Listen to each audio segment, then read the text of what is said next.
أقول شنو الذنب اللي مسوي بحياتي؟ ما مسوي فد جريمة، ما مسوي شي مأذي بيه الناس.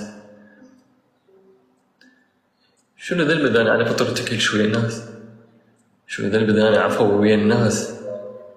شنو ذنب إذا أنا ما أصنع ويا الناس؟ أنا ما عندي حظ بإشي، ولا راح يصير عندي حظ. هسه أنا بهاي الغرفة ما حزري بيه إذا أنا بجيت. وقتها جد بابا ب 2019 من توفى،